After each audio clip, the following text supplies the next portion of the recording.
No, he's doing the piano solo on this great old song from Jerry Lee Lewis. Real nervous, honey, but it sure is fun. Come on, baby, you're driving me crazy. Goodness gracious, balls of fire. Yeah, get it.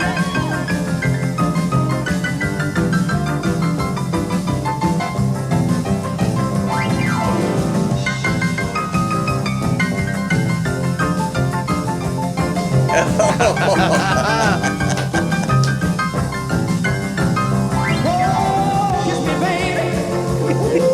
Oh, Porter. There you go.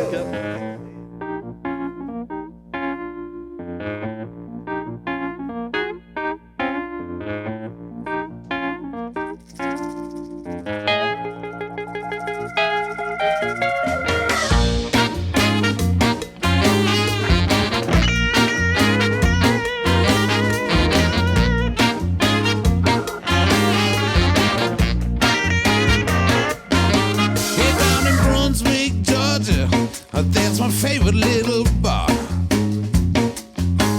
When a hot band's playing, the people come from near and far. That's where the women are hot, the liquor is cheap, and the food, it tastes so good. So when I'm down and out, I just think to myself, it would be great if I only could. I wanna go back to Texas, where everybody's feeling fine. I wanna go back to Texas, where they treat you so kind. I wanna go back to Texas, boy, I had a real good time. I wanna go back to Texas, down in Georgia on the coastline.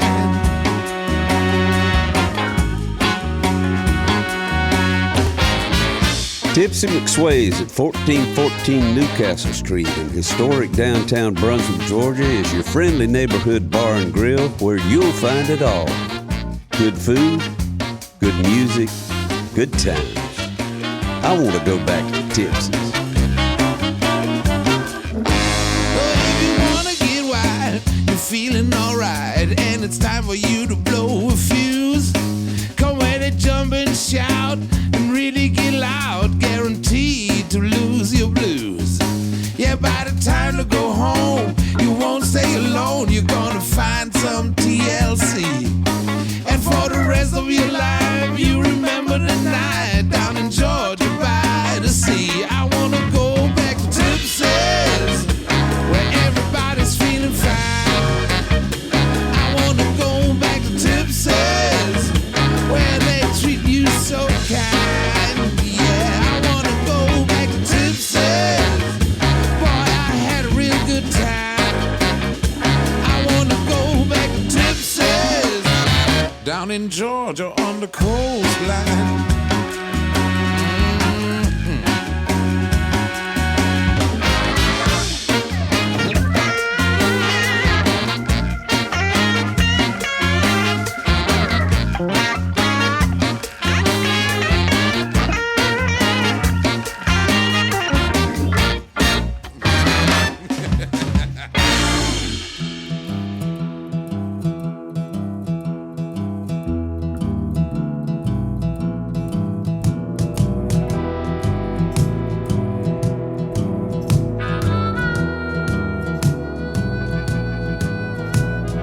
Something in the water taught me how to crawl.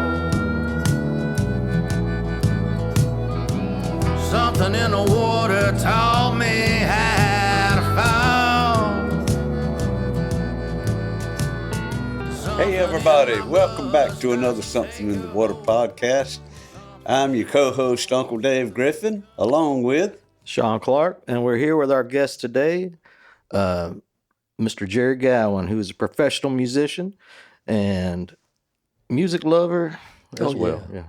an old friend too. Old friend. Absolutely. He's an old friend of mine. We're trying to figure out just exactly where and when we met, but we can't do it. So we'll just jump around in all of those other areas. That Jerry is, like we say, he's a stellar musician.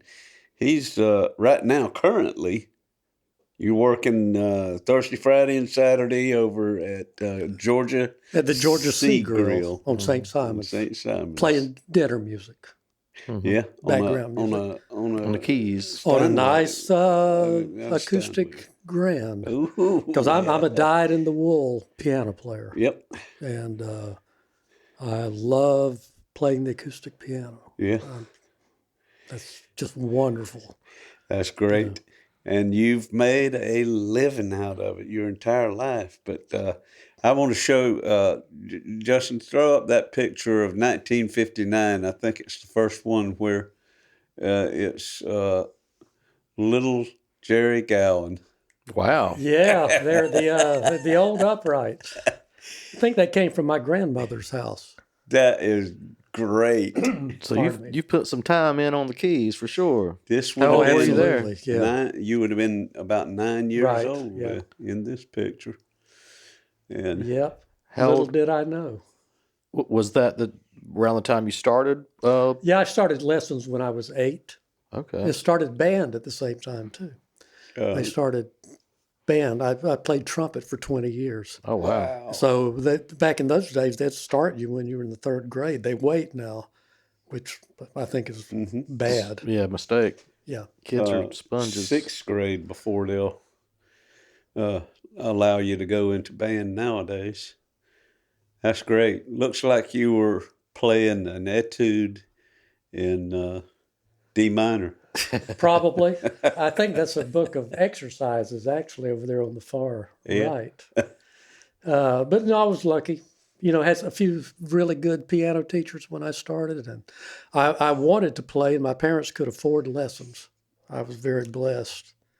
And you wanted it. Well, yeah, I enjoyed it. Well, some hearing- kids, it was like, oh, God. No, hearing know. stuff on the radio Yeah. and hearing the Everly Brothers and Yeah. hearing Jerry Lee Lewis Yeah. and all of that stuff, and just fell in love. It was a good with time, everything. too. It was a good time, late 50s. Oh, yeah. Great time for music. Yeah. Carried on into the 60s, too. And something else strange, well, not strange, but also at that time, Van Cliburn, the famous classical pianist, about that time, 58, 59, won the International Tchaikovsky Convention over in Moscow. Ah. So that was a big deal. They gave him a ticker tape Yeah. parade. So, so I sort of got exposed to a lot of classical stuff because it was in the news Yeah. at that time, classical piano. And I loved the sound of that. Ferrante and Teicher, the duo pianists, were out, so sound of a big old grand piano is a wonderful thing. Yeah. There was a lot of music. I was born in 53, so I'm 3 years younger than you, but I still had my ear tuned into the airwaves, and Daddy was bought albums, Sure. He had a great album collection, very varied too, everything from Hank Sr. to Patty Page, Dinah Shore, Guy Lombardo, and Right. just a wide variety. But it was the radio, the heyday of radio back in those days, where you had your local personalities and Oh, yeah. from the early morning sign on to the late at night sign off, it was just everything packed in there, everything for everybody was in a day's broadcast, Yeah. You had your country music, your bluegrass, your gospel, your talk shows, your news, country music, then rock and roll or pop music in the afternoon. And then at about 10 o'clock at night, I think, which I was never up that late, but I think they had what they call race music, where a lot of stations would play the R&B. Yeah, switch over to Material. things like WLAC. And then it would sign off. The locals down here in Waycross would sign off at around midnight. But it was so good, such a good time. But what I getting at in the late 50s, what I was a big fan of was the instrumentals, like Walk in the Black Forest, Horst yeah. Jankowski. And Horst Jankowski. Yeah. And Last Date came out somewhere around Floyd Kramer. 59, 60, 61, which was a monster Oh, my pop gosh. hit. I'm on familiar with that one. Theme from a Summer Place. My Yeah. God. Yeah. Theme from Picnic. All of All those, of it, all of exactly. those songs were piano heavy. Yeah, Exodus. Yeah, Ferrante my and Teicher. gosh, I love those songs. I searched the internet, Spotify every night just to find me a good playlist that I can go to sleep by. Yeah. Because it's a beautiful reminder of my childhood. It's true that, in a day's time, you would hear everything. You'd hear Patsy Cline. You would hear Ernest Tubb. I Fall to Pieces, I think, was considered pop music then for the most part. And, Freddie Cannon, Yeah. Tallahassee Lassie. And, Bobby V, Bobby Vinton, Connie Francis. All the Bobbies. All that stuff was going on. And some of it was borrowed from, Pat Boone recut all the R&B things. Mm-hmm. First time I ever heard Long Tall Sally, I think it was Pat Boone. Yeah, just wasn't the same, was it? No, no. But to hear it, still good. Yeah, it is. Got a great nostalgic feel there.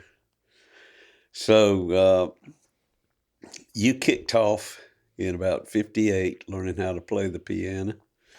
And did you, I've often read stories about people just starting out in music who wound up, being something. Talking about how they would force their piano teacher to let them get into some boogie woogie. Just did you ever do anything like that, or? Well, yes and no. Of course, I did my lessons. Yeah. I was stupid enough to think that the teacher knew what he or she was doing, so I listened. Yeah. But I remember teacher taught me. This was Robert Hill, and I think Mr. Hill's still alive up around the Columbus area. But he taught me to play Tom Dooley. Then da da da da da da da, which is actually very difficult when you first start Oh out my to do God! it. Yeah, as a child. So we did that, and he just stuff like that. He knew I was interested in other things Yeah. too, and I, would try to pick out things from the radio. And I remember the first time I picked out, What Did I Say? Oh, thought I'd die and go to heaven. All right. So I was always listening. I was always reading, learned how to read, Yeah. Playing. Finally graduated into Mozart and early Bach. Did all of that, but at the same time, I was playing a whole lot of shaking and all of that. And I never really considered them to be that different. Mm-hmm. Still piano, and you just switch gears. Well, you had the fundamentals. Yes, I was very fortunate. That was drilled into you, and I mean that's where it starts with everything. So Yeah. you So did. I was was lucky. I've great. always straddled both sides. I'm a street player, but also I've been trained Mm-hmm. pretty well, which has served me well over the years for what I do. Mm-hmm. Well, you couldn't escape it. That's for sure. I mean, like we was talking about, that the music was everywhere. It was coming at us. Oh yeah, they had the shows down at the Gator Bowl, Mm-hmm. and the Dick Clark Cavalcade of Stars. Had the Big Ape Club convention. Pardon me, WAPE. WAPE was Jacksonville, right? The big 690 in Right. Jacksonville, Florida. And I saw, when I was 9, 10, or 11 years old, I saw Jerry Lee Lewis play my live. gosh. Where was that? Saw him at the Gator Bowl and probably saw him at the Coliseum. Yeah. I saw him twice. And Was that a major Saw- influence? Bill Anderson, who had Still, you know, Yeah, and Whispering Bill, I saw yeah. Roy Orbison, I saw the Beach Boys, Bobby V, Connie Francis. There were several mothers that Yeah. would take 3 or 4 of us kids. Yeah, from Folkestone. Yeah, from Folkestone. We'd go down to Jacksonville and they'd sit with us and we'd hear all of, these great acts. So you Coming would through. have still been young. Yeah, at that point. You were certainly probably- 9, 10. Oh my gosh, you were really getting Yeah, it I was just lucky at a that good I age. came along at that time Oh man, and had people looking after us yeah. to do that. And I don't think we mentioned that from the outset. Is that you were from Folkestone, Georgia, which is Absolutely. about 30, 35 miles southeast of Waycross, headed in a direction straight toward Jacksonville, Florida. And so Jacksonville was not a great distance for you, and No, not as at it all. was for us. We'd make weekend trips down there all the time. To concerts at the Coliseum and so forth. But that's In my day too. yeah, Yeah. and that's great that we all had that. Oh, yeah. Yeah, it was a big, always a buzz going on in Jacksonville down there musically, and we were able to, at least we were exposed to a lot of it. Yeah, they had everything coming through. Excuse me. I even saw when they took us down to see the Globetrotters the Harlem basketball team. Globetrotters, Wow. yeah. and Cab Calloway Oh, cool. was traveling with them. Oh Wow. my gosh. Heidi, Heidi, Heidi, Yeah. and all of that stuff. It was just, Was he the musical entertainment? yeah, I just blundered into it, And they got the spotlight on him. He's got his white outfit. I mean, it's, just blundered. Yeah. That's great. Yeah.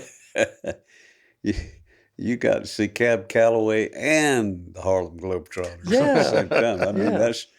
that's heavy. some ambidexterity going on right there. Right. Got to see James Arness, too, Gunsmoke. Did you? Marshall Dillon Oh, wow.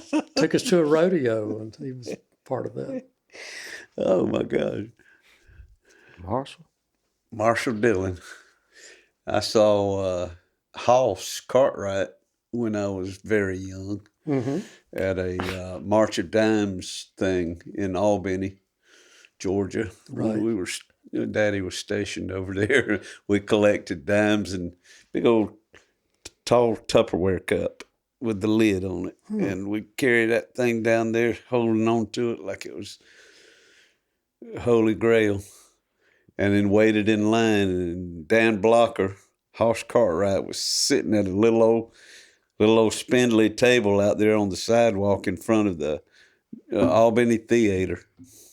And inside they had this big old, packed full of kids and big old stage show going on. It was like a telethon. Right. I think March of Dimes telethon. And so they had these celebrities inside performing on the stage, and old Hoss was taking up the dimes outside. I remember staring at him because I was a little old joker. This was probably about 60 or 61. And I was waiting in line about 2 away from him, and I kept looking at that gun. Right. That gun was massive. As was his hand. I bet he was a big guy. I mean, he looked down at me with them missing teeth. Well, how you doing there, little fella? And that hand, I reached out my little hand there, and it was like slipping my hand inside a huge ham, Gosh. big old ham. That was at your school? No, that was in the streets of Albany, downtown Albany. Yeah, I had to tell my cowboy story too. Did you ever see any cowboys? All we got was Enos from the Dukes of Hazzard at Memorial Drive. Anoki Finoki Joe. Was that Sonny? Sonny Schroyer? Schroyer, yeah. Yeah. Well, cowboys was big in our day. Oh, absolutely. Woo, Oh, boy, yeah. we had from TV to movies, comic books, Roy Rogers lunch boxes. lunch boxes. Yes, sir. And I guess it took the Beatles to uproot them cowboys from. Right. Speaking of the Beatles, were they an inspiration to you? I mean, how did you feel back then? You would have been around 14. Huge. 13 huge. or 14 when they hit. Yeah, because we would get together, with some of my friends that played. Mm-hmm. You know, we get a drummer and bass player, you know, learning to do all that kinds of stuff. So, you know, we were doing like Ray Charles Mm-hmm. and things like that, whatever was on the radio. And then all of a sudden, the Beatles started hitting. I was watching the CBS Evening News with Walter Cronkite one night, and he said the latest rage in England, and they had some footage, you know, of the Beatles. And about that time, then I Want to Hold Your Hand or She Loves You, one of those started getting on the airwaves. I think it was I Want to Hold Your Hand was their first number one. Yeah, it sounded like a little bit like the Everly Brothers Uh-huh. with, you know, with that same type harmony. Yeah. Of course, which they had, of course, had been listening to. Mm-hmm. And yeah, that whole thing. I was at the impressionable age, Mm-hmm. and always loved guitars. You know, these guys were doing things and doing all those covers, and then started doing those great originals. So yeah, Well, they always say that at February 9th, 1964, when they came on Ed Sullivan, the very next day, music store sales went up because everybody was in there buying guitars, drums, right. mainly guitars and drums. Oh yeah. No, it was a great thing, and then along with the Beatles, the Stones, Yeah. the Animals. Yeah. Oh, yeah. You know, after I started playing with my cousin in Jacksonville, you know, we'd do a lot of Animals because you had were in a House of the group? Rising Sun. You were in a group with your cousin? Yeah, my cousin Carrie Page, my first cousin, lived in Jacksonville. Okay. And when he was younger, he got an electric guitar and would imitate Elvis and Yeah. and all of that. And Carrie was an excellent electric rhythm guitarist and lead guitarist. Because we only had one guitar player, had a bass player, and then me playing organ Uh-huh. and a drummer. So Carrie, and I learned so much from him in terms of guitar playing, how to be the one guitar player in a band. Yeah.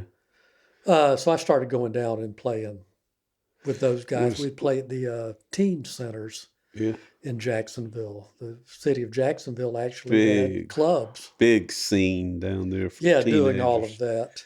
Is that the Jokers? Let's see. Yes, Look at that. that's down in Fernandina Beach. I think at the Woman's Club. At the Woman's Club. Yeah, that would have been the old Woman's Club Yeah, stage. and you sure see is. Carrie on the far right over there, complete with the George Harrison Epiphone Casino with the Oh, wow. with the Bigsby. Oh, Identical. next to you on the... Yeah, That's I'm Carrie. there. Yeah, we had our plaid vests and got my Farfisa combo Yeah. compact organ, Heck and yeah. our basement amplifiers turned up on edge. And that's Johnny Tuttle playing drums, Uh-huh. and D.L. Flowers playing rhythm guitar and was our lead singer. Yeah. And Mike Green playing bass. Had an echo bass, which was sort of a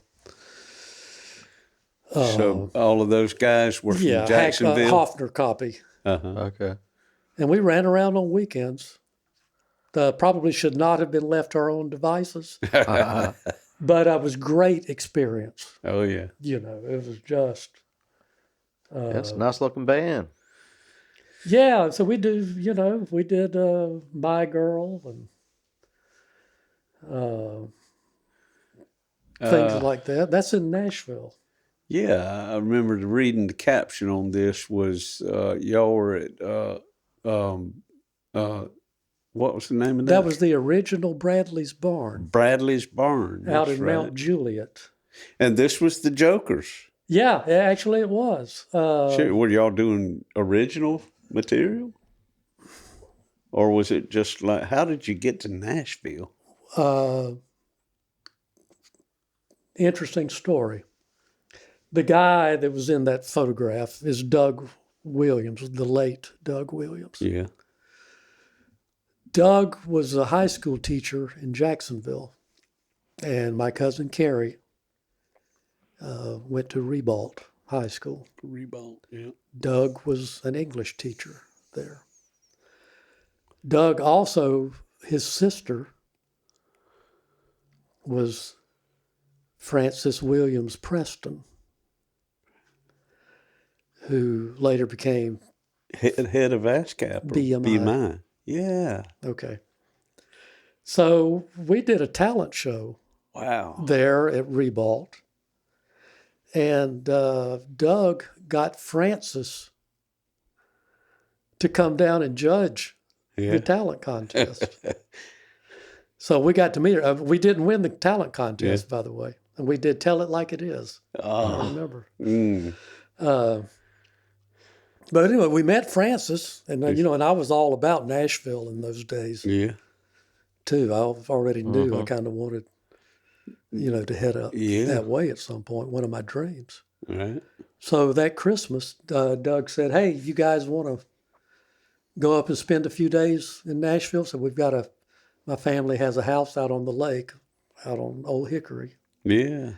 And he said, "We'll just go up and we'll go out see Jerry Bradley at Bradley's Barn, and we'll make some demos." All right. So we loaded up on the train in Jacksonville, and then took the train all the way up.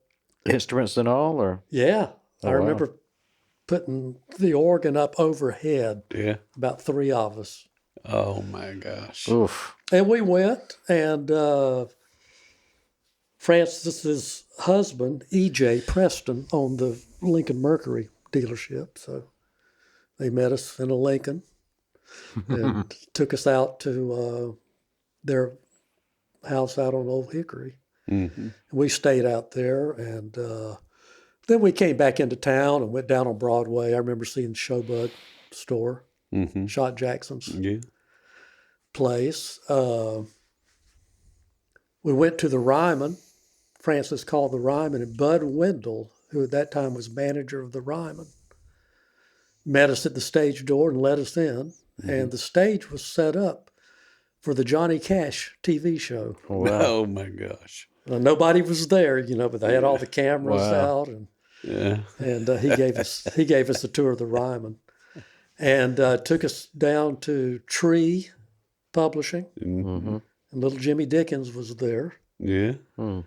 And I had mentioned something about liking the Wilburn brothers, Yeah.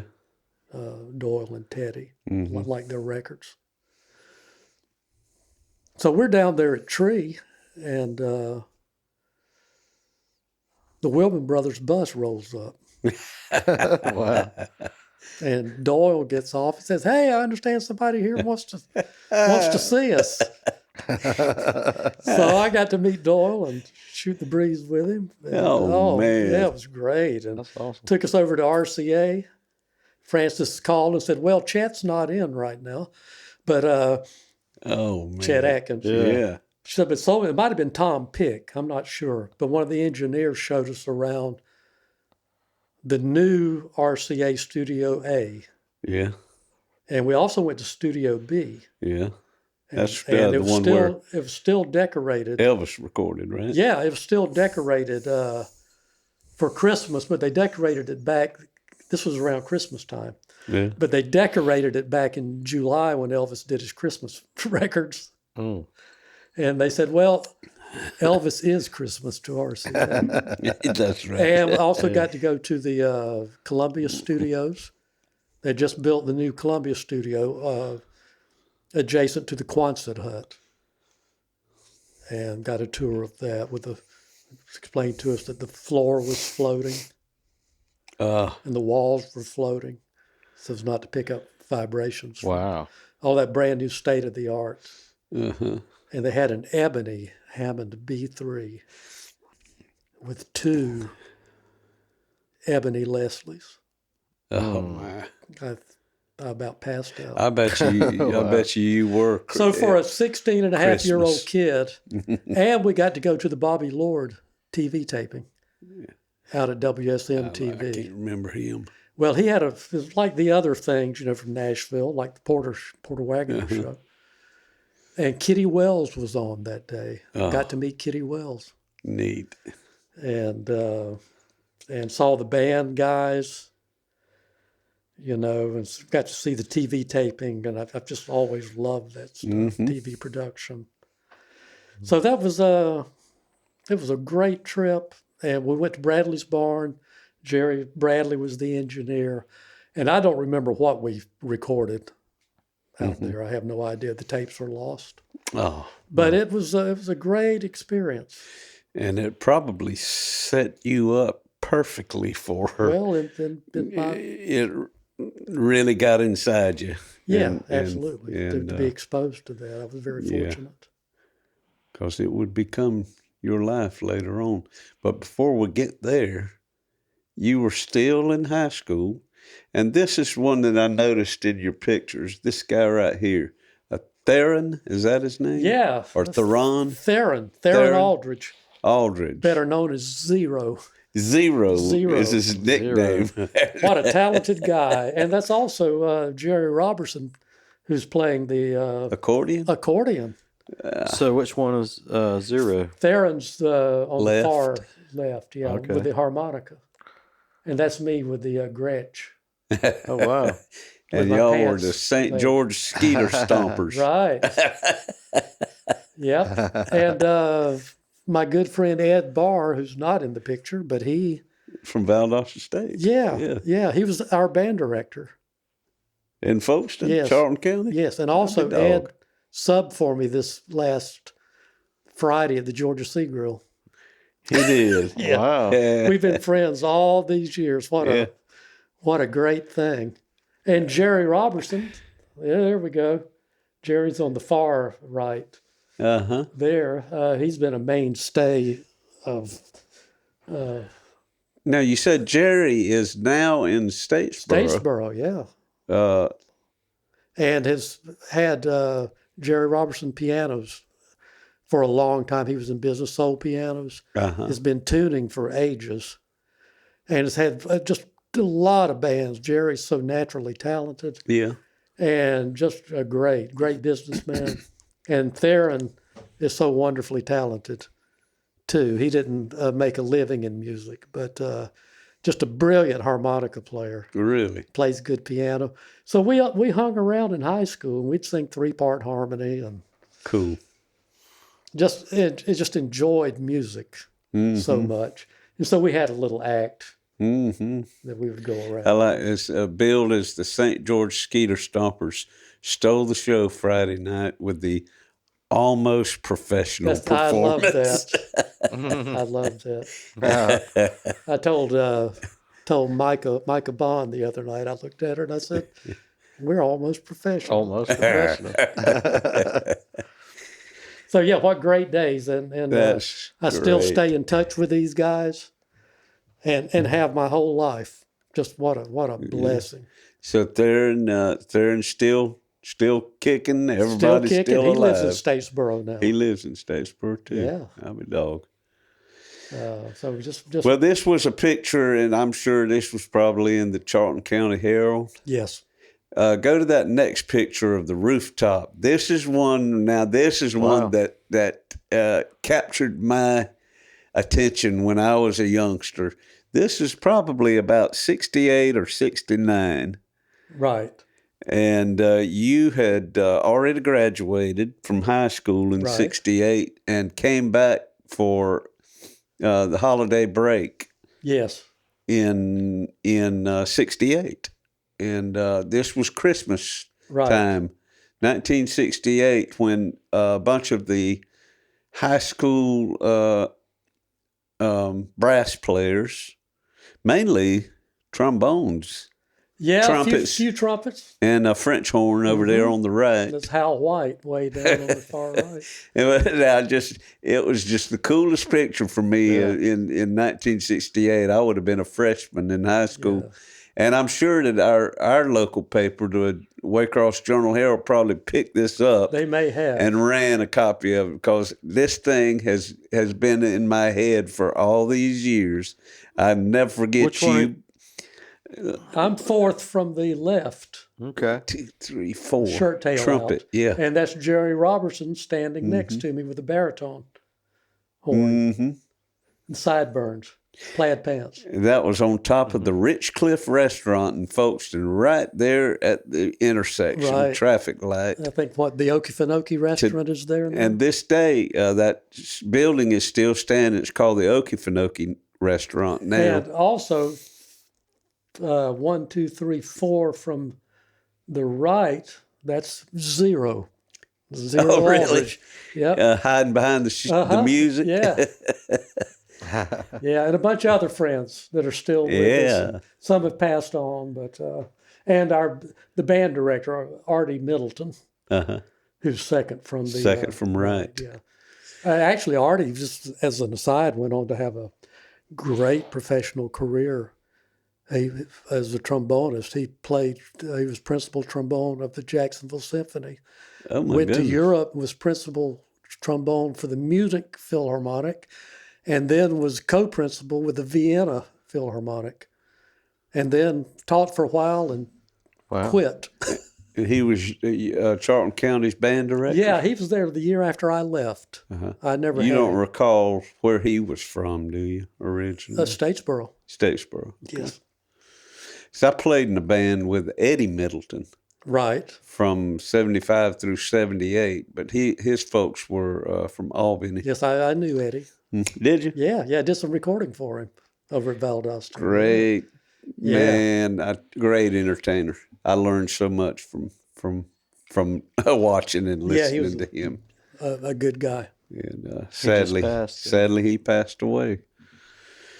2021.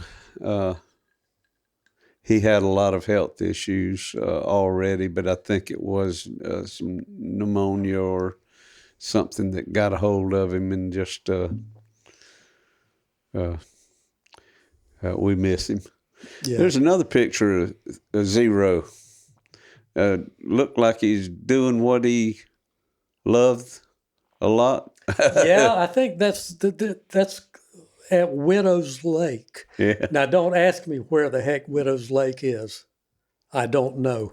Yeah. It's somewhere in Charlton County. And I took that. You snapped that. Yeah. And It's a good picture. It is.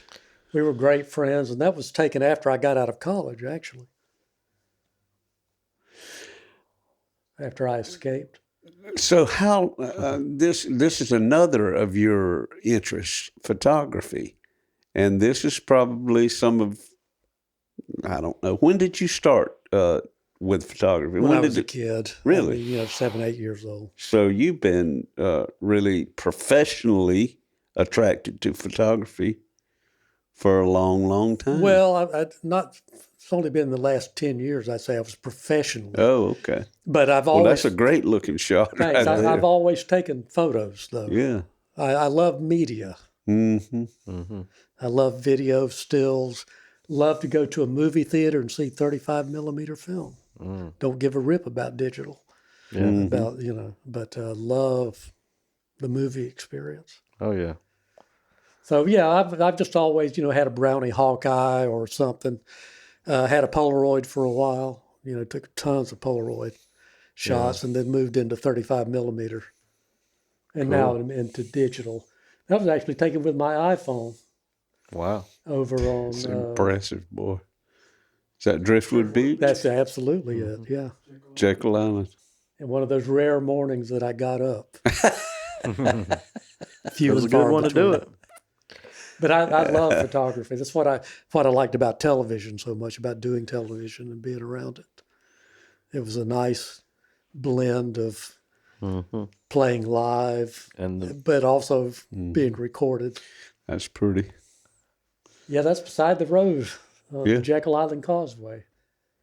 I bought an old lens and put it on my new camera. And the lens is from the 60s. Flower power. Yeah, it gives a certain, Heck yeah. and photographed a lot of ospreys in flight. Enjoy doing that. I love photographing birds. Those nests that they have right there on huge pylons or something. Yeah, that was on a pole. On Just a pole. kind of depends. I think they'd really like to build them in trees, but Yeah. there are a lot of platforms, and that one's on Jekyll. Mm-hmm. Spent many, many, many days out there. People say, "Oh, well, how do you get a shot like that?" I said, "You stand out there and you get gnat bit, Yeah. for hours and hours." And you wait. Yeah, and that's what it takes. So yeah, I've always just loved that stuff. Just love it. You were talking about TV, loving to do TV. What did you do with TV? Tell us about that. Well, after I'd been in Nashville for I don't know how far we're jumping ahead, but we're jumping. That's okay. Yes, we ain't on any kind of Yeah. timeline. So I started working at the theme park, Opryland, USA. oh yeah, working there as a musician. Yeah, I was band leader of the Country Music USA show, Wow. which was the big country review show. Very fortunate. So we were doing that. And then, crews would come in occasionally and tape us doing the show. We'd have people coming in from Germany and places like that would do that. And the Nashville network came into being about that time, TNN. TNN, that's right. Sure did. Which was owned by the same company that owned the theme park. And so they decided they want to use some Opryland talent. And they started developing a show called Opryland on Stage, where they would showcase the talent from the theme park. So we had some crazy, great singers out there, and dancers too, and musicians. Just what a huge talent pool. Huge. Those are some shots. We'll talk about those later. So they started doing TV production, and I got to play in some of the, the orchestras or bands they would hire for the TV shows, and we would do that and back up whatever type of music we were doing that day. And did show tunes. Our music director was Lloyd Wells, who's a wonderful guitarist and a brilliant arranger and musician, and he and I are still in touch Yeah. to this day. In fact, I got a text from him last night. Been a wonderful mentor to me and friend. And he plays 7-string guitar. 7-string Yeah. guitar. But anyway, Lloyd was the band leader and arranger for all of that stuff. So I'd get hired sometimes to do that. And we'd be doing Broadway or country or whatever. Yeah. And just love, we'd do that. Started out at Channel 8 in Nashville in their studios. So we did that, and then that after a year or two, that morphed into Porter Wagoner at Opryland, where we were doing straight country for the most part. I think I got a clip of that. Were you able to? That clip was in the body of the email.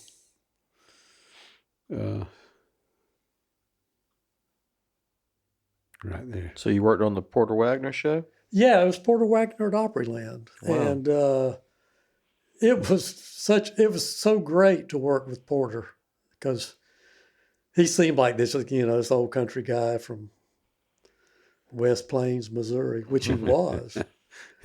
But he was so shrewd. He was the consummate entertainer and professional. When he did television, he knew where the camera was all the time. He knew how to keep things flowing. Is this you That's the playing on the USA, theme? the Nashville Actually, I did Network play it. presents Porter Wagoner at And Opryland. there's shot of Come with boys. us, share the fun, and So meet this some is of the America's opening. finest young That was performers. his band With at your that host, time. Grand Ole Opry star Porter Wagoner. And I had Here's no a idea guy what that I've this really is. looked forward to having on the show a long time. I'll promise you today at Opryland, he's had as much fun as anybody in the park. We're delighted he came by to say hello to us. Make welcome from Hee Haw, George Lindsay. Oh, yeah. Come on out here. Goober. Yeah, Goober Powell. I put this out right after George passed away. And, George came over and shot the breeze. No, you're Yeah. all right here. They won't come over here in this He was a area. great guy. Knew that if I stayed in the park long enough, I'd find That's a good. I just wanted to show a Yeah, little bit of that. Oh, That's listen, pretty cool. But you Thank you. got the Listen, I've known- Fantastic. I mean, and being Porter's band. yeah, pretty and awesome. Porter was good about featuring me too. He said some very kind things Yeah. publicly, Great. which I appreciated. And Yeah. he and I were getting dressed one day in one of the little Winnebagos. Yeah. We were on set out at Opryland at one of the theaters. Yeah. And we were talking, and I said, Porter, I said, when I was growing up, I said, when I was in high school, I said, I used to watch your show on Saturday afternoons. And I said, my daddy came in one day and he said, Jerry, he said, now you've been studying classical piano and all this stuff. He said, you like all of that? And he said, what do you see in the Porter Wagoner show? And I said, Daddy, I said, it's all the same to me. I said, and of course, my father really loved it too. Yeah. But he was trying to figure out the dichotomy. I said, there isn't one. Yeah. I said, it's same old stuff, just wrapped in a different. It's music. Yeah. Yeah. So I was sorry my father never got to see any of that. Oh. And but I was happy that I got to tell Mhm. Porter. Yeah. Yeah. That's nice. Yeah, That's very nice. The Opryland complex was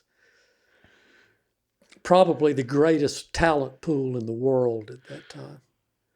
When you consider the Grand Ole Opry, Opryland USA, the Nashville Network, all right there in one place. We had everything from the best state-of-the-art TV production and the most talented people. I was very fortunate to be part of that. Wow. How did you get that job? I mean, did you just we talked earlier about your dream of Nashville. You always had a dream of Nashville. Well, I couldn't figure out how to get there. You couldn't? No, Okay. no, because I'm from Folkestone. Yeah. Who else? Who was going to tell me? True. Right. True. Who had been? Yeah. Nobody from this neck of the well, woods, you know, really. No. So I worked with Wendell Dixon from here in Waycross. Oh my goodness! What a connection! And I met Wendell when I started playing for the Spartans Quartet after I'd graduated from college, graduated from Stetson down in DeLand. So I came back to this area. I planned to go to graduate school immediately, but that didn't work out. So I was living in Folkestone and started, because Theron Zero started playing bass with the gospel quartet. Mm-hmm. And so he said, hey, Eddie Boland was playing piano. Okay. So they didn't need a piano player, but they did need a guitar player. So... did you know how to play guitar? I did. I'd been dabbling. Well, yeah, you had. I'd been dabbling a little bit. And my friend Lige Moore loaned me his Another connection. I think it's a 58 Strat. He loaned me his 58 Strat. Wow. And Wendell gave me one or two of his amplifiers, to play. So I started playing with the Spartans. And so I'd come up and visit Wendell. Sometimes we'd have rehearsal up here. And then later on, while we were still doing all of that, I started teaching. Yeah, there we are, in South Carolina. And that's Wendell's Gretsch, Tennessean. And that's Wendell, of course, playing steel. Yeah, he's playing a show, and there's bud. old Zero Aldrich Zero again. in the back playing bass.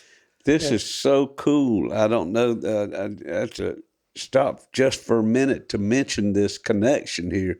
Wendell Dixon, the steel guitar player, is the fellow who bought Graham Parsons' house. I spent many nights there oblivious to that. Yeah, and cut it in half, cut it into two sections, picked it up out of the ground and moved it to its current location on the Brunswick Highway. That's the man that did it. Absolutely. And he lived in Graham's house from there forward. I spent many nights there. How about that? That's cool. And that's Wendell's Echoplex sitting on top of the amp there that he'd let me borrow. And he had a deluxe reverb and had extended the cabinet and put a 15.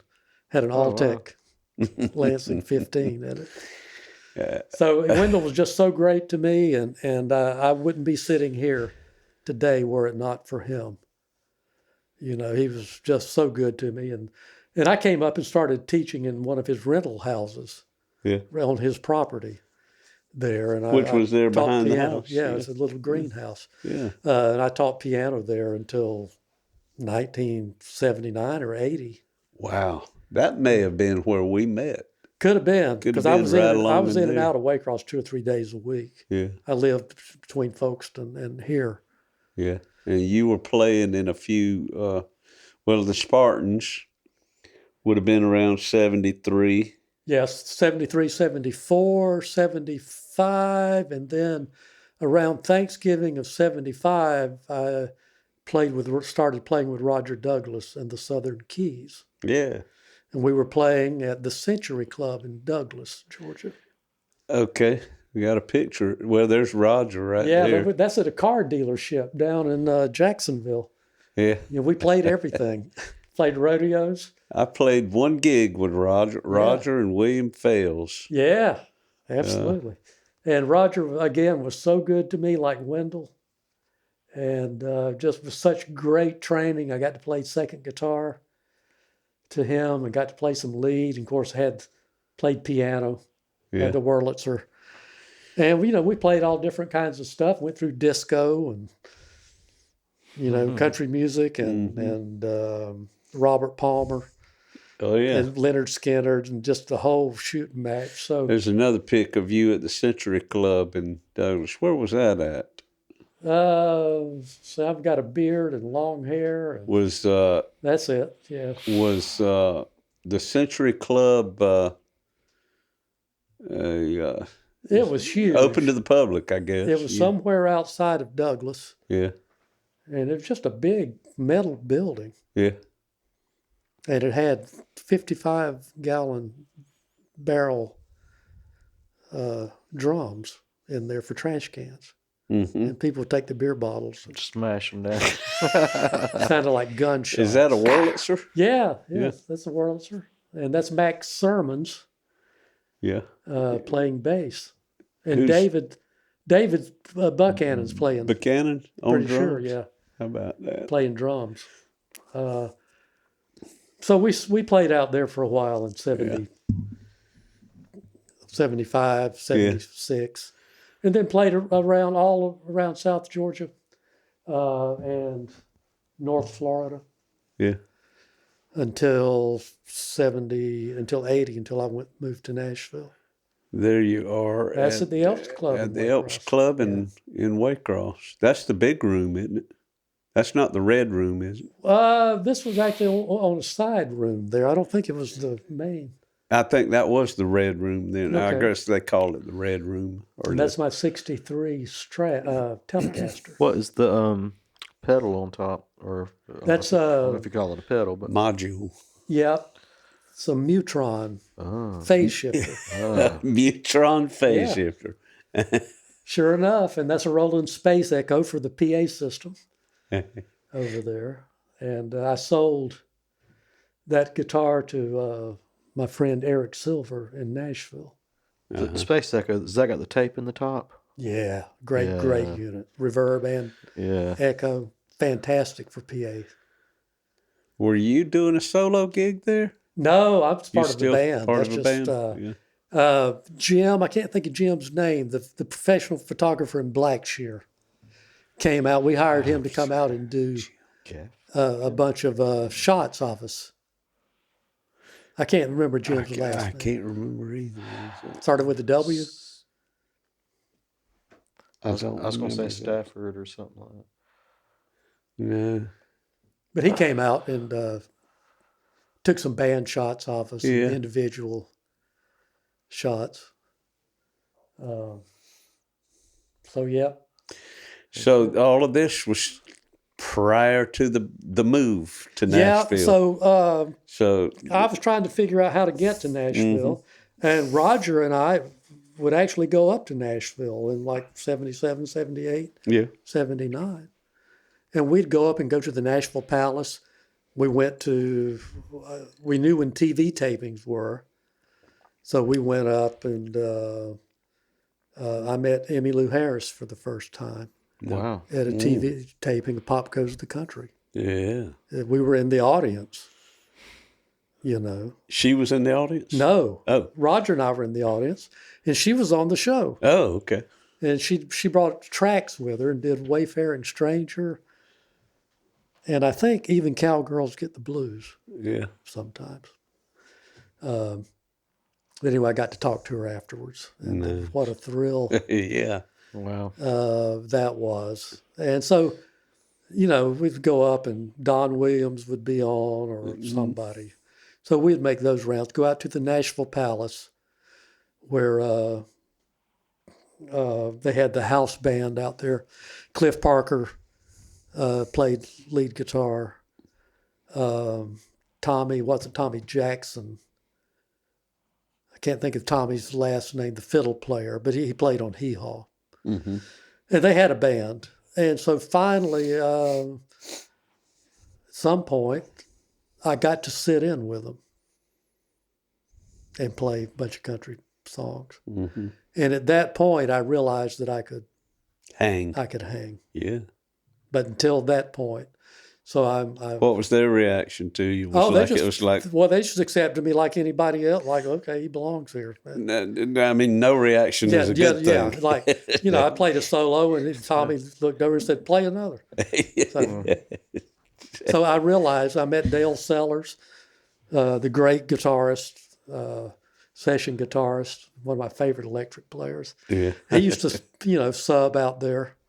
Yeah. So you'd run into people, and occasionally people would be out there in the audience. They'd get up and sing, you know, people that were well known. Uh-huh.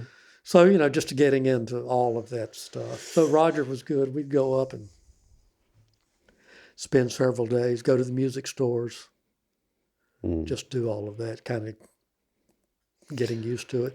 Did some mixing up there. We did some recording down at the warehouse in Jacksonville.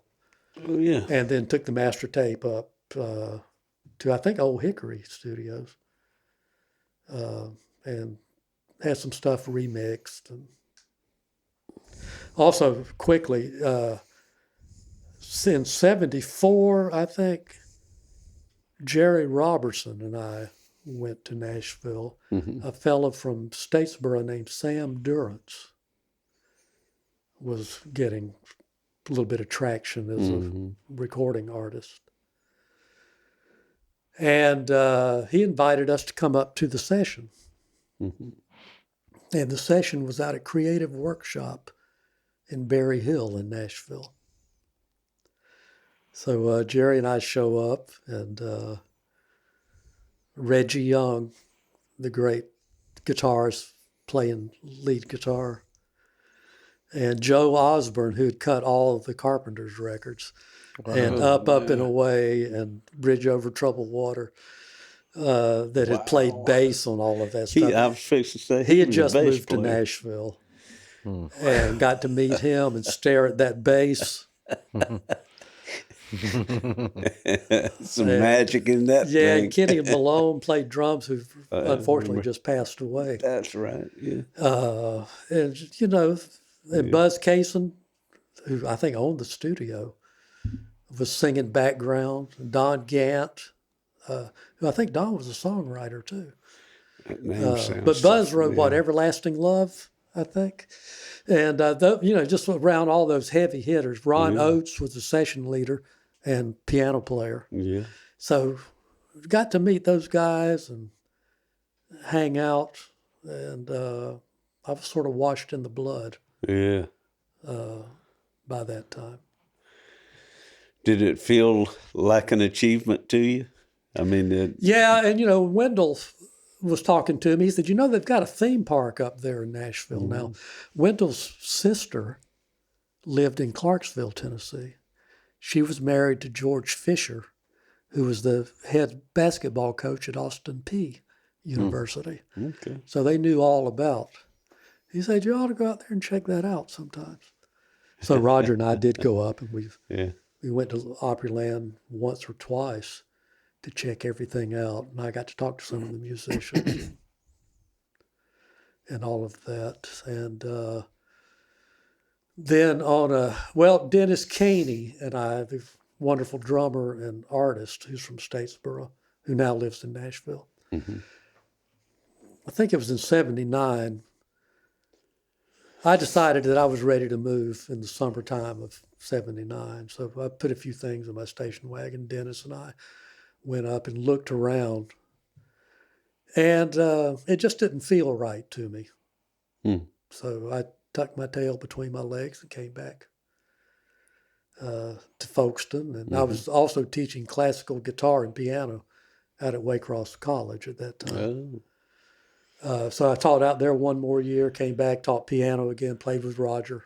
Yeah. And in January of 1980, they had auditions. The audition team actually from Opryland would go around the United States. But I went to the one in Nashville. Looking for talent? Yeah, absolutely, Or actually yeah. auditioning. Yeah, so Roger went with me. We went up in January of 1980. And cold. Put us on a tram. Took us over to the Roy Acuff Theater. Wow. And I walked in, and Roy Acuff is walking up and down the aisles. Well, it's his theater. I know, crazy. And, you know, they had the audition panel up on stage. Of course, people were out, dancers were out in the lobby stretching, and everybody had their guitars out singing, and, you know. So I waited my turn and played a few things, and then Lloyd Wells, who I was talking about earlier, had me sight read a bunch of things until I got hopelessly bogged down. And something else that happened, I think really helped. Terry Pender's sister, can't think of her name, was it Sharon? Anyway. I think that's his wife's name. Sharon. Okay, well, this was his sister. Yeah. And we skipped over my college stuff. We'll get to that. Yeah. But she had also gone to Stetson, where I graduated from, and I ran into her. She was there to audition, too, Wow. that day. And I said, Susan, maybe that's what. Yeah. I said, what are you singing? She said, I'm going to sing I Could Have Danced All Night. I said, do you mind if I play for you? She said, no, it'd be fine. So I also went up. What would she have done had not she would have had a tape or something? She would have had the staff accompany us. Oh, the staff who was a accompanies. brilliant guy, Gotcha. Stan Tucker, who's, Yeah. he goes around the world now conducting Phantom of the Opera. Yeah. But he was a great pianist, could sight read anything. So I did it just so they could see me again, see me actually do something rather than. Right. Because I was 30 at that. I was 30 years old at that time. Mm-hmm. So anyway, that helped. And I got a call the following May, I believe, early in May or late in April. I'd given up. I didn't hear anything from them. Right. That's 5 months. Yeah, and I thought, well, okay, fine. Yeah. And I went to Sears and bought a color television. Because I thought, well, if I'm going to rot here, and It's gonna be in color, baby. I'm gonna rot in style. And I carried it in, got it in the house, and the phone rang.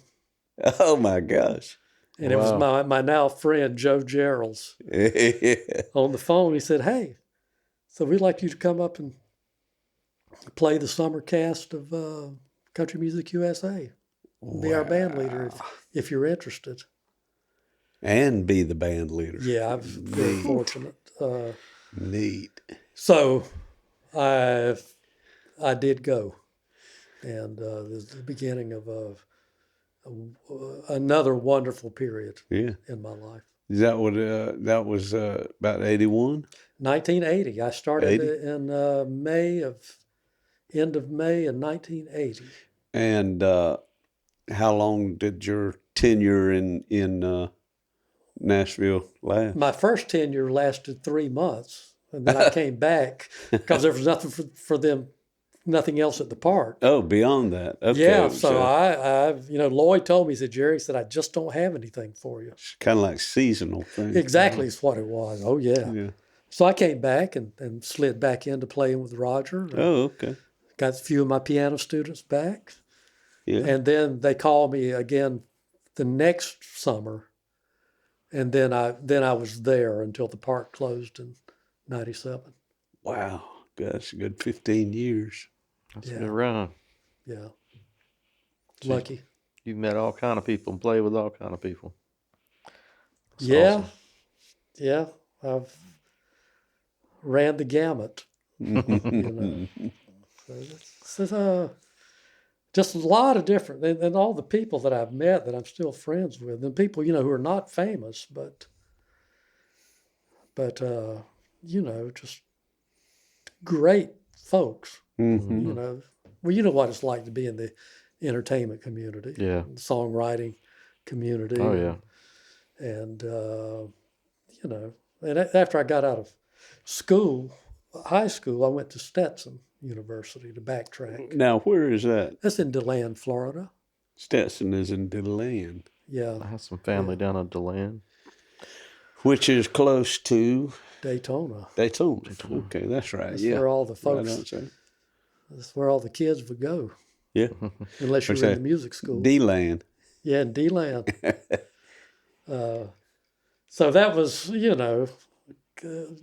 Stetson was a good fit for me coming from a small town. Small, but music school, but it was accredited. Mm-hmm. So I got a good foundation. And, and I was a piano major for a couple of years. Mm-hmm. And then switched over to theory and composition. And continued my trumpet studies. I actually graduated with the trumpet secondary. Mm-hmm. That was my principal instrument. But, was steeped in the classics and just good, solid theoretical background. And, of course, I was still doing the other stuff. Mm-hmm. But my 4 years at Stetson were good and have certainly served me well. Well, as a music major, you're covering a lot of theory, and I'm sure that's where most musicians get into jazz too. Yeah. Through that. Yeah. Well, we music actually program. started the Stetson University Jazz Ensemble my senior year. I was actually the founder of that. Oh, with, cool. Our sponsor, Don Yaxley, who was the famous brass teacher. Yeah. My trumpet teacher, but he was good natured, and so I wrote a bunch of Chicago arrangements for. We didn't have any sax players or anything. Yeah. It was pretty much like the Rich Cliff top of the. It's all brass. Yeah, but we did Chicago and did a few Carpenters tunes. Yeah. Gave me a chance to play the piano out in front of a group. Yeah. Like that and lead them. It was a great experience for on down the road. For when I did get to Nashville and could do things. Wow. Like that. Well, it's all stepping stones. That's quite a story. Yeah, you look back and you see how this led to that and how this was handy and, And that's from what we were talking about before we started rolling. You keep going and you keep going and stuff, Yeah, you keep falling forward. Keep pushing. Yeah. Keep falling forward. I like that. Yeah, I mean, that's really what it's about. You get your nose bloodied, but you don't quit. You back up and look around and said I was around, great people. Folkestone had a lot of really talented people when I was a kid. I went to school. It was just one of those things that happened. Mm-hmm. So I got to play, for clarinet players and do all of that and do just any kind of musical experience you could get. Something in the water.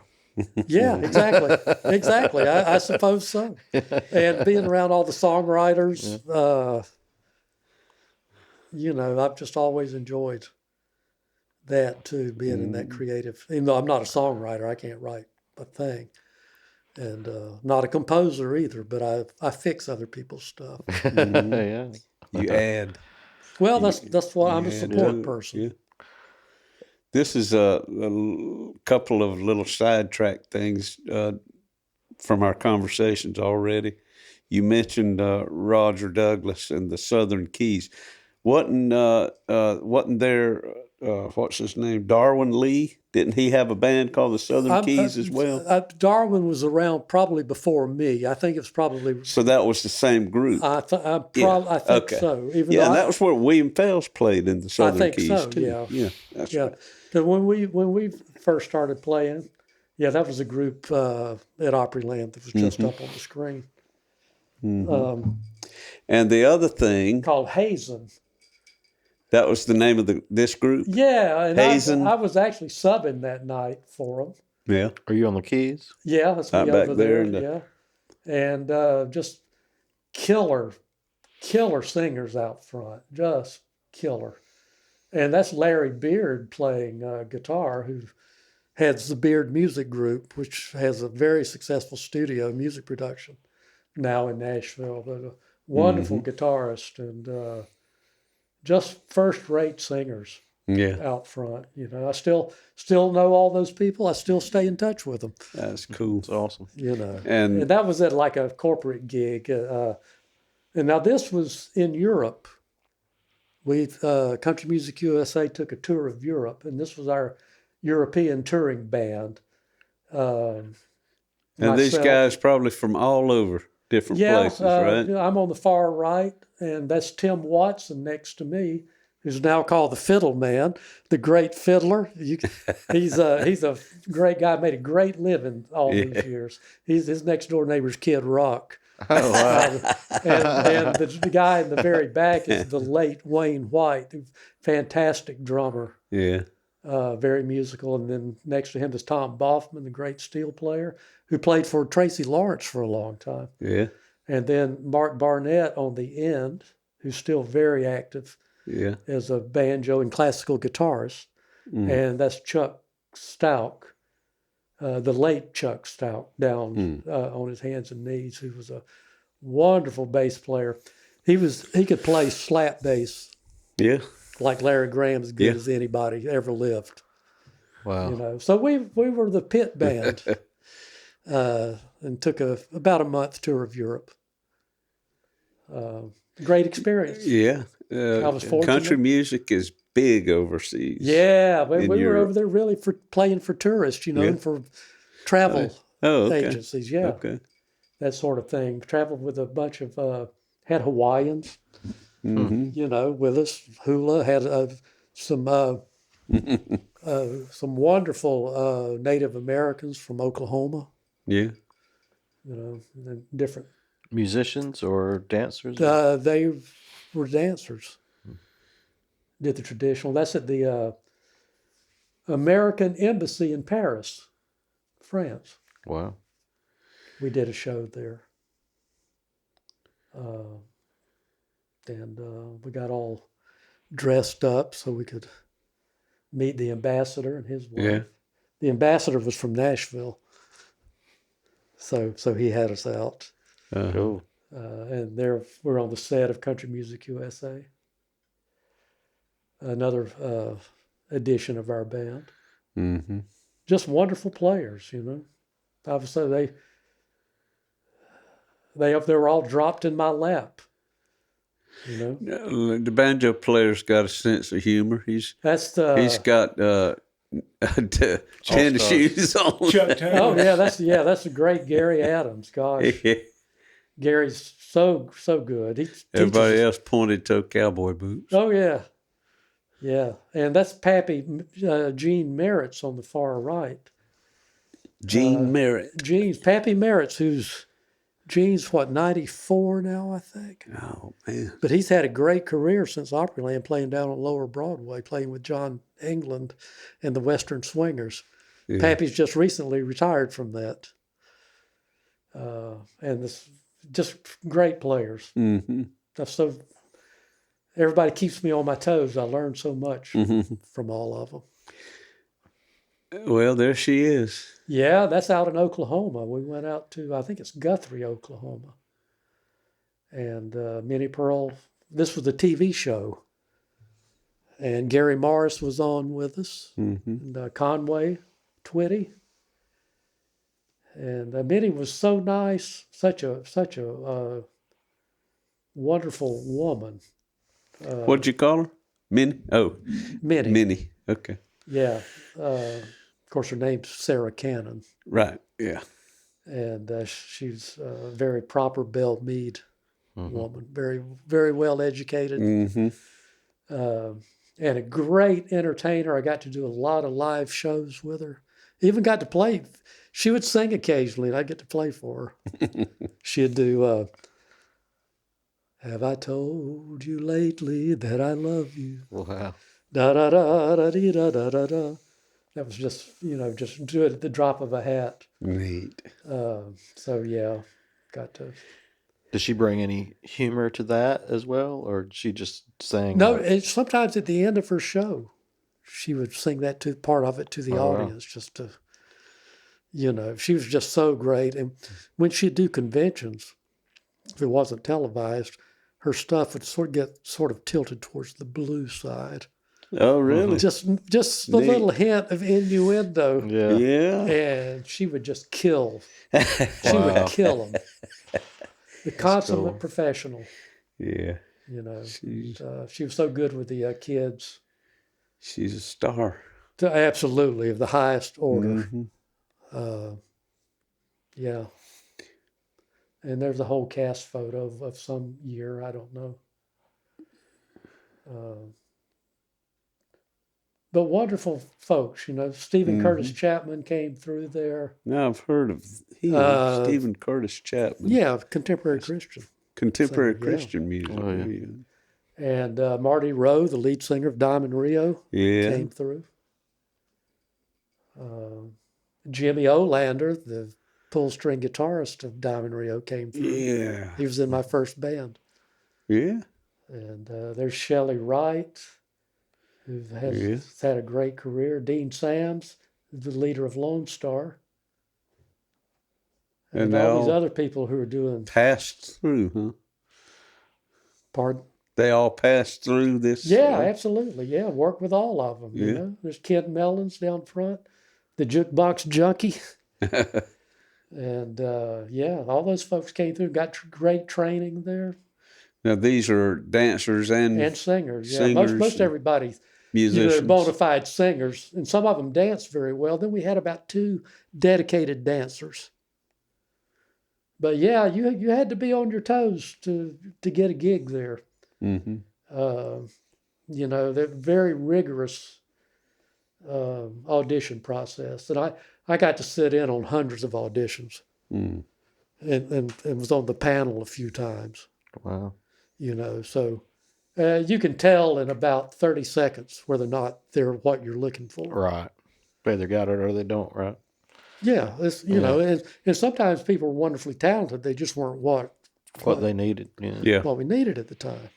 Mm-hmm. Well, there's one more name that you mentioned that there's a connection with that I thought was pretty cool. Lige Moore. Yes. And I wanted to ask you what kind of connection you have with this guy. Lige moved to Folkestone. Okay. When he was about 13 or 14, and I was like 12. Okay. And his family lived there 2 or 3 years. You know who this is? I'm trying to remember the name. I know the name. All right. I'm fixing to tell you. Lige loved music, and I loved music. Yeah. So we started hanging out. How about that? And then he moved back to Swainsboro with his family. But we stayed. There's your clue, Swainsboro. Yeah, but we stayed in touch and played guitars and have played together quite a few times. And we're lifelong friends. Well, Sean and them been playing a place up there called Bernie's on West Main Street. Okay. And I ended up getting a few gigs there a couple of years ago, and one of them I was up there. And this guy walks up to me, and he's he came up to so us. personable. Yeah, he came up to us. And he's, man, I just love what you're doing. Oh, yeah. And he had some history with Macon somehow. Oh, yeah. Anyhow, I handed off my guitar to him, and he'd sing a few, and this, that, and the other. Ended up that his sister is y'all's biggest fan in St. Simon's, Joanne. What? The Yeah. black-haired woman over there that teaches school. I think she's a school teacher. I saw Joanne Friday. Okay. So that's his sister. That's his sister. Yeah. And so he's the one that came up to me and Connor. Yeah. And said that he'd been talking to you. Yeah. Yeah. Okay. Yeah. I knew that name. Yeah, Lige is Lige. my lifelong friend. I mean, we just... That's so cool that we have these intersecting. I was in his wedding. That's Wow. great. Yeah. Small world. Yeah, and when they had the what's it called, incense and peppermints thing, they had it up at Statesboro. Statesboro. Yeah. The last year they had it, I went in and sat in with his band. Okay. Played his B3, as a matter of fact. You know, But I've known him and Joanne and their other sister, Chris. oh, okay. And I knew his mother and father and grandparents. That Statesboro thing was Jimmy Vining in that bunch. Do you remember that name? I don't know if Jimmy came back for that, but I'm sure Okay. he originally was. Yeah. All right. I never was actually part of the Statesboro. I think Ross Music Peed scene. might have been involved in that a little bit. And Jerry too. Robertson certainly was a part of that. Yeah. And all those guys. Well, y'all, let's take a little short break, folks, and when we come back, we'll get some music going on here. Mm-hmm. Sounds good. Something in my brain won't let me stray. Something in my veins gonna find its way. Something in the water taught me how to pray.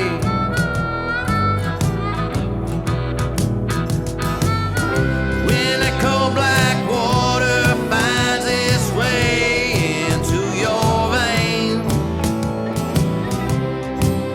you'll never be the same. Welcome back to Something in the Water. As promised, we're going to do a little music for you now with our guest, Jerry Gowen. This is a song that I wrote called Let Me In. 2, 3, 4.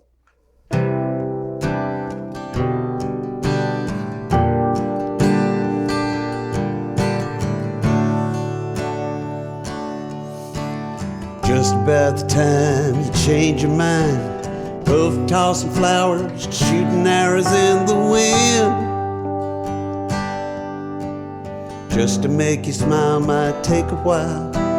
It's your little grin that I won't win in the end. When you're born to lose and you cry the blues, baby, don't drown. I'm the gospel shiver, won't you take a trip to higher ground? When your little world falls in, think you'll never love again. Let me in.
Make you mine if you take the time. Hold me in your eyes till you realize I'm the one. Hear the angel band when you hold my hand. Sing hallelujah till it burns until you like the sun. When you're born to lose and you cry the blues, baby, don't drown. I'm the gospel shiver, won't you take a trip to higher ground? When your little world falls in, think you'll never love again. Let me in.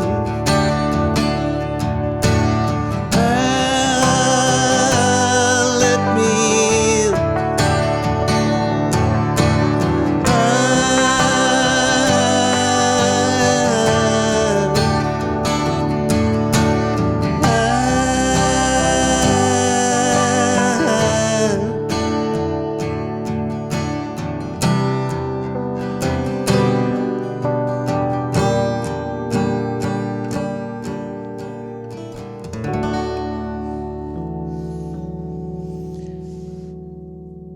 Now that is how you play the piano. All right. Hey, we're going to pass the guitar over to my old buddy Sean Clark. What you going to do? Well, we can't have a piano on the show and not play for free a song of mine. What? I forgot to tell you, this does not pay. Now, me and Dave co-wrote a song called "For Free" that is known as the piano song because its main lyric is "The piano came with the house," and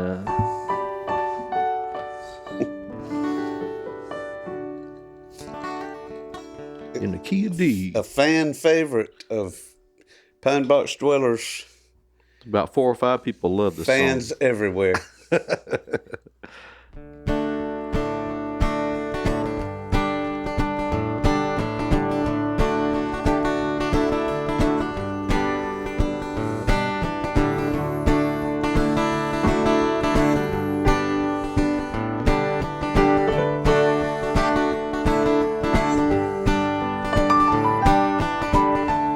Piano came with a house.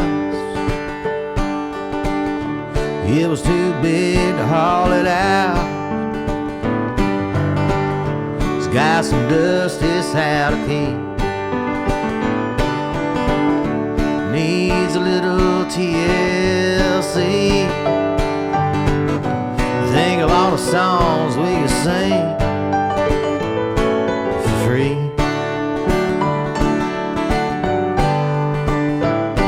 For free.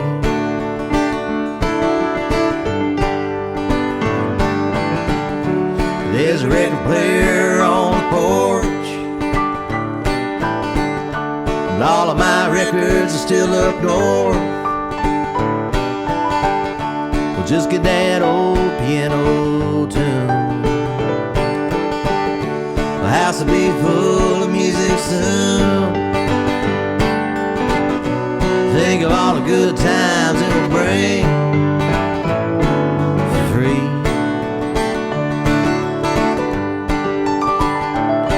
For free.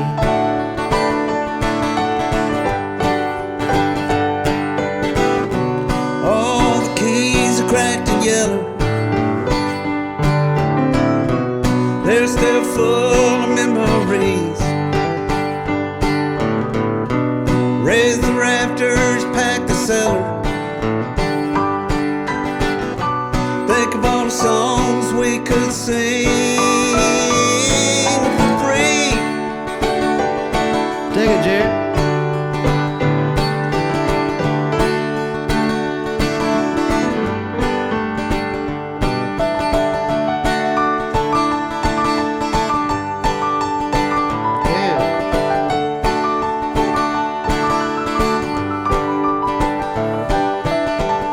The piano came with a house.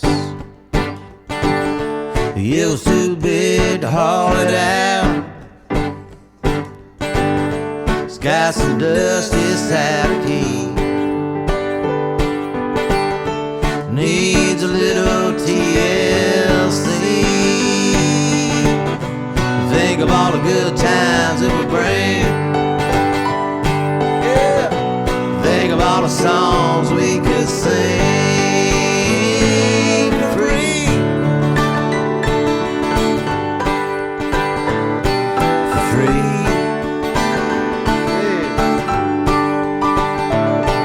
For free.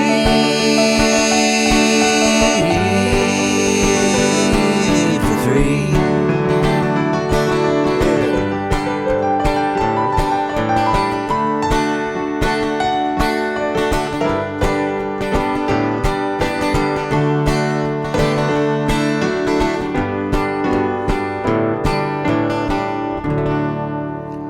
Hallelujah. All right, man. That was awesome. Beautiful. Thanks, guys. That's great. Yeah, man, that was awesome. We got something queued up here for your watching pleasure right now. This is We got to stop. Jerry Gowen doing a song way back on the Porter Wagner show. It's a song that you'll Yeah, recognize. playing piano, yeah. Yeah. Playing a piano That ain't solo. me singing. No, he's doing a piano solo on this great old song from Jerry Lee Lewis. Real nervous, honey, but it sure is fun. Come on, baby, hey, you're driving me crazy. Goodness gracious, balls of fire. Yeah, get it.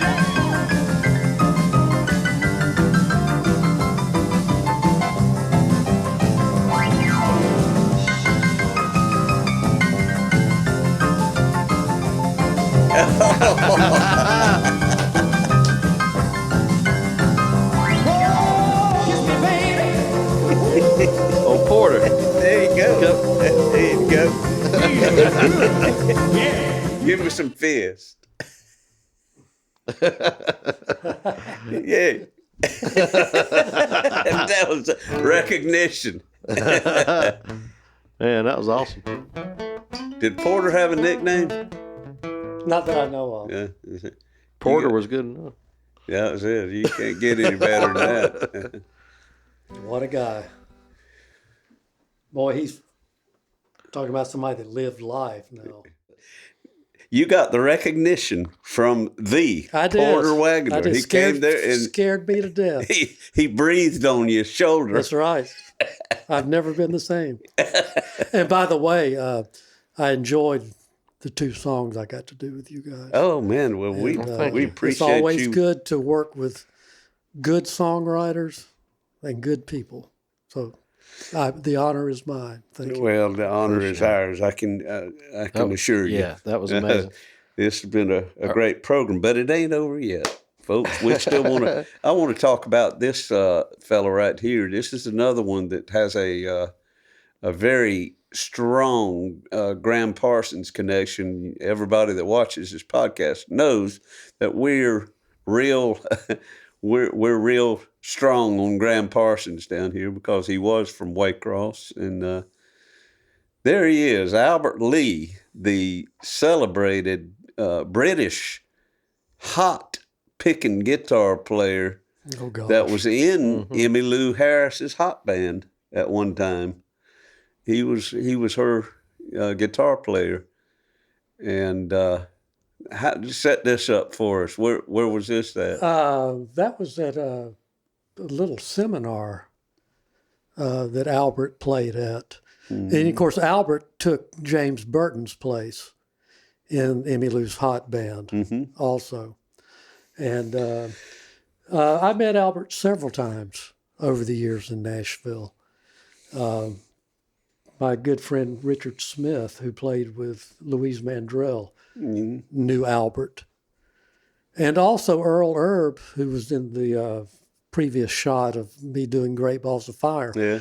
One of the guitar players met Albert in England when Earl was playing, I think, for Jim Ed Brown. They would go over and tour England, and Albert was in the country band that backed up everybody. Cool. So I had a few connections with Albert and got to meet him several times.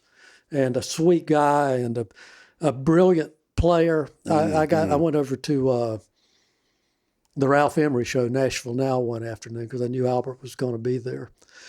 And he did Luxury Liner. Oh, wow. Okay. Yeah, he wrote that, right? Did he write that? I know he played it a lot. No, that was Graham's song. That's Graham's. Yeah, that's a too. Graham's song. Yeah. But Yeah. he sure he sure made it his On own. Emmy Lou's he had his own version. Yeah. of it. Yeah, he did. That's what But I'm on thinking. Yeah, it Emmy was- Lou's records, just smoking. Yeah, yeah. So anyway, Albert played Luxury Liner. And at the rehearsal, he went for it. I mean, it was crazy stuff. It was just brilliant. And when he finished, the Nashville Now band just broke into spontaneous applause. Did he have a bender? Did he play the? Yeah, he did. He had the He played bender, it on. He didn't had a he? Parsons Yeah. white B string bender. bender. And he played that. You can hear it mostly on C'est La Vie. Oh yeah. You know, and he didn't play it all the time. Sometimes he would tour and not take it. You know, and speaking of benders, real quick, Jimmy Olander, who's the guitarist for Diamond Rio, who's made an art out of playing double bender. He has a G and a B on his, and man. made by Joe Glazer. And I also have one. You do. wow. And Jimmy and I ordered our guitars at the same time. So From Joe, because Jimmy was in my first band at Opryland. Jimmy and- Olander. Yeah, Jimmy Olander is just a first-rate acoustic player, flat picker, and a fantastic banjo player. Oh. And then he decided he wanted to get into electric. And our friend Mel Deal was a friend of Joe's. And he said, I've got this guy who's making these Bender guitars. And Jimmy and I were like, what? And so Joe actually brought out an early Bender that he had made out to the theme park. And Jimmy and I got to try it out, and we both ordered one Yeah. at the same time. And Jimmy's just made a career out of it. with the B and the G, one's on the strap. And Yeah, then one is on most the people, belt Most people have the benders where you go down. down. But ours are the other way. The B is out from the guitar string, from the belt loop. Yeah. And the G is down. Okay. Okay.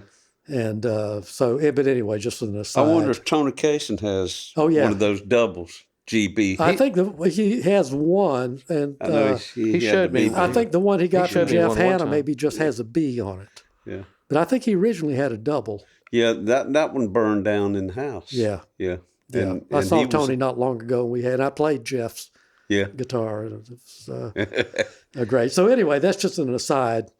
But Albert's the cause of all of that. Yeah. We all loved Albert's playing so much. So I was just so lucky to run into him from time to time.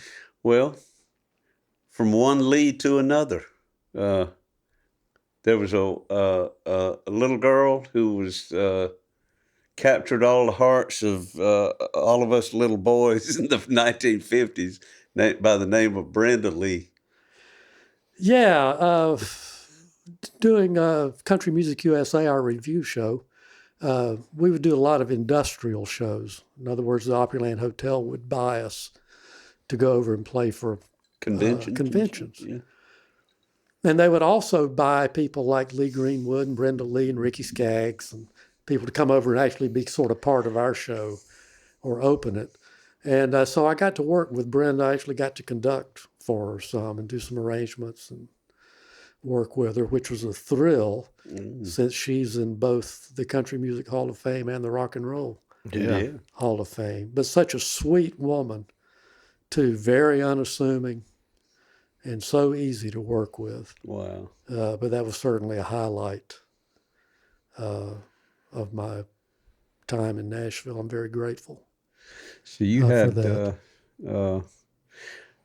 okay, talking about the women you've worked with or continue to work with, there's this is another crazy, unexplainable thing, but Julie Rose Wild. Yes. As I was going through your pictures, I stumbled across this one, and I said, that's Austin's girl. Yes, it is. Anyhow, Austin Smith, the son of my dear, dear friend Bill Smith, who's a great guitar player. And both talented guys. Both talented. Austin, a wonderfully talented musician, son of Bill Smith, who I've played in several bands with. He's from Waycross, Georgia.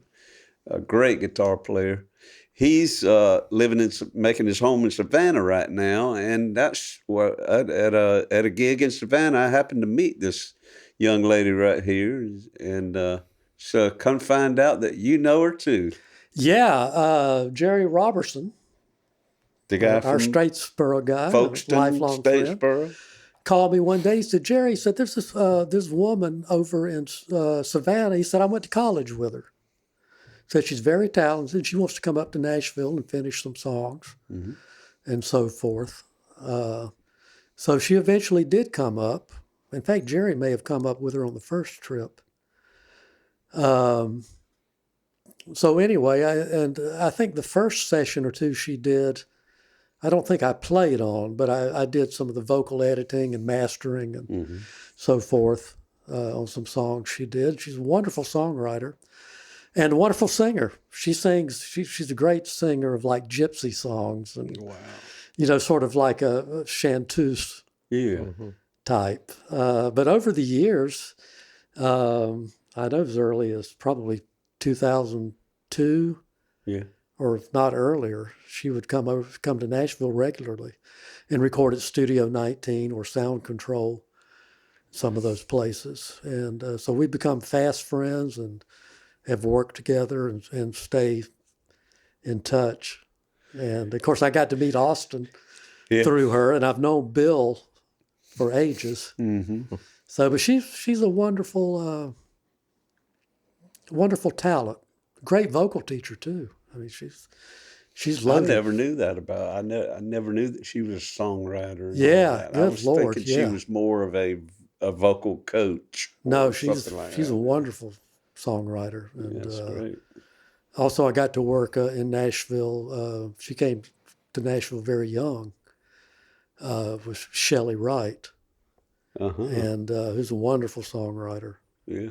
And had a recording career. Still does. She still works. And but over the years has written some great tunes. I remember her. And I got to work with Mandy Barnett, who became well known for doing Always Patsy Cline, the original cast at the Ryman Auditorium. I met her when she was very young and got to play some with her. Played in her hometown of Crossville, Tennessee. Yeah. And Mandy was just recently inducted into the to become a member of the Grand Ole Opry. Well, She's the newest her member. mom and daddy's proud. Yeah, what a great, she can sing anything she wants to. She's great. Just a wonderful singer. Speaking of that Patsy Cline, there's a thing in Statesboro. Yeah. With Michael Bond. Yep. And Brandy Harvey, I think, played Patsy Cline She does in those productions. Yeah. And again, my friend Jerry Robertson was band leader for those. And so he said, hey, come up one day. So I want you to see. And of course, I'd seen the originals, at the Ryman. Mm-hmm. They sat in on rehearsals and seen. So I went up there, and boy, it was a good show. It's as good as a regional show as you will find, and the cast was, and the bands. Mm-hmm. You'd have to go to Nashville to find anything that good. So, I mean, those guys knocked it out of the park. It looked good from what I saw from what was posted on Facebook. And it was just excellent. And they got Eddie Lang to come down and play steel, I believe, the second year from Nashville. But anyway, I looked, and there was a wonderful young fiddle player, and Jerry introduced me to her. Her name was Micah Bond, who I think was maybe 16 at the time. Yeah, it's scary. That's around the time we met. Yeah, but she played so well. And Jerry took me up and introduced me to her, and I met her and her parents. And so kind of that was that. I just took note that, that she was good. Mm-hmm. And then it wasn't too long after that. I don't know, 6 or 8, 9 months. I think she was living in Nashville at the time, or had moved to Nashville to pursue her career. And so I contacted her. And on one of my trips to Nashville, I met her and her parents up at the Nashville Palace, and got her to sing with John England, my friend, who was playing there. So John got her up, and they did Jackson, and she just did a great job of that. So, talked to her then, talked to her parents, and so forth and so on. And it sort of kept my eye on her. And then when she came back to this area, of course, she met a lot of the same people in Nashville that I know. Mm-hmm. So it was good to talk about that stuff. And then she came back to this area, and I would go hear her, and was just blown away by her looping ability to sing and to play, multiple instruments, and to have her own take of the songs that she did. Yeah. And I was very impressed by her and by her native talent. Mm-hmm. And to this day, somehow I wound up working with her, and which has it's been a real gift to me to find somebody that versatile. And because she's interested in all kinds of music, I mean, we do jazz, we do torch songs, we do Tom Petty, whatever it is she has on her mind, I jump in. Yeah. But that's been a real gift to me to work with somebody of that caliber, and I consider that just an extension of what I've been doing, and it's been really good for my soul, and it's been good for my piano playing. It's got me out of the house. Some people who didn't know I was in the area have heard me, So it's kind of nice at this point to be able to do that sort of stuff. Yeah, I've done a lot of shows with Michael, and good man. She's just a talent. And such a good songwriter too. Yes, and she writes very good prose too. She can write a paragraph. She's just an exceptional talent. She's just one of those that come along, and so we're all grateful to have her amongst us. Really, we're fortunate. And she's unusually gifted. Because I've seen a lot of people. Yeah. And like Benny Pearl said, it don't take me long to look at a horseshoe. It's about her brother. But anyway, I can size somebody up pretty quickly with all the people I've seen. So it's great to this point in my life to be excited. Yeah. About things. Always look forward to our next gig. Mm-hmm. Well, that's good. Now, I guess, do you have any kind of social media out there that people can No, not a whole lot. Maybe Because see I'm where not, you're playing or I'm not in anything? high Not really? demand. Okay. Um, But these gigs with Macklin, I guess you could probably You find follow them. her on follow Facebook. her on yes. Facebook, and She you has can, her musicians page. Yeah. Micah Bond. And then I normally will parrot yeah. what she has. I'll post it on Facebook. Mm-hmm. But as a rule, I play every Thursday, Friday, Saturday, unless I'm out with her. At the Georgia Sea Grill. Yeah, on Georgia St. Sea Grill, St. Simon's Island. Play some dinner music. So make your reservations for the piano room. Oh, yeah. So, and again, I love playing acoustic piano. It's what I was raised to do. And Well, you've so blessed that I still get to do that sort of stuff. You've had an awesome career and awesome life and everything. We're not done yet, folks. If you would, please turn in your Uncle Dave Griffin Tales of the Week, if you have one, to page 135 it is. And I'll read to you Chapter 23 of Septic Tanks and Tricky Dick. I went to Georgia Southern College straight out of high school in the fall of 1971 because that was my logical next step. I'm thankful my parents had the resources to allow me this privilege, but I was just not ready. That fact proved out big time when my grades came in the December mail. So I started looking for a job. My dear mother was a paraprofessional kindergarten teacher at Memorial Drive Elementary in Waycross, so I considered making a little money as a substitute teacher at my former school. My first and only attempt was stifled by a class of normal second graders. They chewed me up and spit me out. In less than 2 hours, I ran down the hall to Mama's class begging surrender. On July 12th, 1971, President Richard Nixon signed an Emergency Employment Act, which earmarked billions of dollars for the creation of public service jobs at state and local levels. One of those jobs ended up being mine.